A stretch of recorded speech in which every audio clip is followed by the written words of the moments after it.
आज मैं जिस स्किल या जिस आर्ट की बात करने जा रहा हूँ, ये अगर आपने सीख ली तो आपकी ज़िंदगी पूरी तरह बदल जाएगी। और इसको सीखने के लिए आपको किसी के पास जाने की ज़रूरत नहीं है।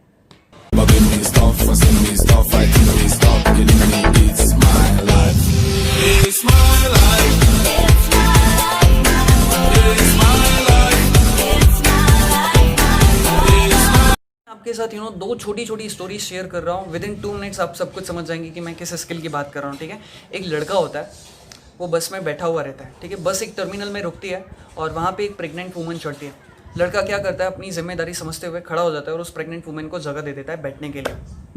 ठीक है, दूसरे टर्मिनल पर बस रुकती है, कोई बुजुर्ग चढ़ता है। अब बस खाली भी होती है, बहुत लोग उतरते हैं, तो इस लड़के को जगह मिल जाती है। ठीक है, थोड़ी देर बाद लड़का क्या देखता है, यार उसके सामने एक और एक एजेड इंसान खड़ा है। तो उसको अच्छा नहीं लगता है, वो फिर खड़ा हो जाता है और उस एजेड इंसान को जगह दे देता है। अब इस बीच एक तीसरा इंसान होता है जो कहीं पीछे बैठा होता है बस पे, और वो इस लड़के की इस कैरेक्टरिस्टिक को देखता रहता है कि यार ये लड़का कितना अच्छा है। जब भी अगर इसको लगता है कि किसी को ज़रूरत है बैठने की, तो ये उसको अपनी जगह दे देता है और खुद हमेशा खड़ा हो जाता है। तो ये सज्जन क्या करते हैं ना, उस लड़के का फ़ोन नंबर और ईमेल एड्रेस ले लेते हैं। और वो लड़का कहीं इंटरव्यू देने जा रहा होता है, अगले ही दिन उस लड़के को उस सज्जन के यहाँ से कॉल आ जाता है। और वो लड़का वहाँ पे जाकर देखता है, तो वो देखता है कि अरे यार, ये जो बंदा जिन्होंने कल मेरा नंबर लिया था, वो किसी कंपनी के एचआर है। और इस हिसाब से उस लड़के को एक बहुत अच्छी जॉब मिल जाती है। ठीक है, अब दूसरी एग्जांपल सुनिए। डेल कार्नेगी के बारे में बहुत सारे लोग जानते होंगे। जिन लोगों ने सीकेन नाम का चैनल देखा होगा, एक बहुत अच्छा चैनल है। आप अगर पर्सनल ग्रोथ या डेवलपमेंट की बात अगर अपना करना चाहते हैं तो वो चैनल बहुत अच्छा है। तो डेल कार्नेगी के बारे में बहुत सारे लोगों ने सुना होगा। अमेरिका के उद्योगपति थे। तो उनकी जो माँ थी, वो हमेशा एक मॉल में जाती थी और वहीं से शॉपिंग करती थी। एक दिन क्या होता है ना कि मॉल में वो अचानक उनको स्ट्रोक आता है और वो गिर जाती है मॉल में। तो अब उनको ऑन द स्पॉट हॉस्पिटल में भर्ती कराना ज़रूरी रहता है। तो वहाँ का जो मॉल का मैनेजर रहता है, वो क्या करता है, सारी व्यवस्था कर देता है और उनको हॉस्पिटल में पहुँचा देता है। जैसे ही डेल कार्नेगी को ये बात पता चलती है, वो बहुत खुश होते हैं मैनेजर से कि बहुत अच्छा काम किया उसने, कि यार तुरंत हॉस्पिटल में भर्ती करवा दिया, नहीं तो शायद उनकी माँ जीवित नहीं होती या जिंदा नहीं बचती। तो डेल कार्नेगी उसको अपने ऑफिस में बुलाते हैं, उससे बात करते हैं। तो डेल कार्नेगी को पता चलता है कि यार वो जो मॉल का मालिक है, वो कुछ डेप्ट में फंसा हुआ है, उसके ऊपर कुछ उधारी है और उसका जो मॉल है वो शायद बंद होने की कगार पे आ सकता है। तो डेल कार्नेगी क्या करते हैं कि उसको उतना पैसा दे देते हैं कि वो अपने मॉल को फिर से बचा सके।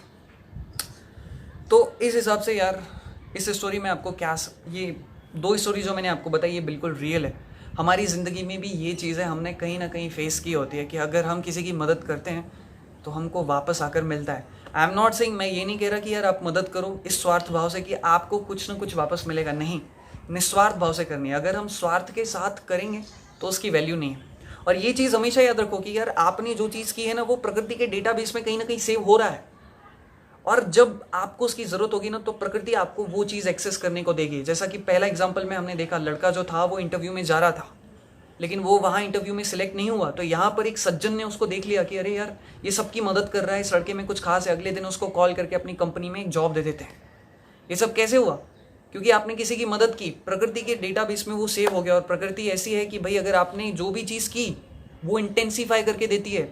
आपने अच्छा किया तो वो आपको इंटेंसीफाई करके दुगना होकर मिलेगा। अगर आपने किसी का बुरा किया तो वो बुराई आपको दुगनी तिगनी होकर मिलेगी। यहाँ पे बहुत सारे फैक्टर्स हैं, ठीक है, हम उनको कंसीडर नहीं कर रहे हैं, लेकिन इतना समझ के रखिए कि वो जो चीज़ सेव हो गई ना प्रकृति के डेटाबेस में, वो आपको ज़रूर वापस आके मिलेगी।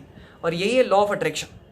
ठीक है, तो मैं क्या कह रहा हूँ यार, हर दिन जितना आपसे बन पड़े, पशु पक्षियों की, मनुष्यों की तो करनी ही, अगर आप कर सकें, पशु पक्षियों की भी अगर आप सेवा कर सकें तो ज़रूर कीजिए। देखिए, सच्चा इंसान वो है जिसको पता रहता है कि यार ये इंसान भले मेरे काम आए ना आए, लेकिन अगर मैं इसकी मदद कर सकता हूँ तो मैं ज़रूर करूँ। बिलीव मी, प्रकृति में ये चीज़ सेव हो जाती है और आपको वापस आकर मिलती है। आप कितने ही बड़े निकम्मे हों, कुछ भी हों, लेकिन अगर आपने ये चीज़ सीख ली ना, किसी की मदद करना निस्वार्थ भाव से, तो ज़िंदगी में शायद कभी वांदे नहीं पड़ेंगे। ये गारंटी है। और मैंने अपने अनुभव से और बड़े बड़े लोगों के अनुभव से ये बात सीखी है, सुनी है, समझी है। और हम सब ने धीरे धीरे ये बात एक्सपीरियंस की है। हम सब जानते हैं कि यार दूसरों की मदद करनी चाहिए, लेकिन हम फिर भी नहीं करते।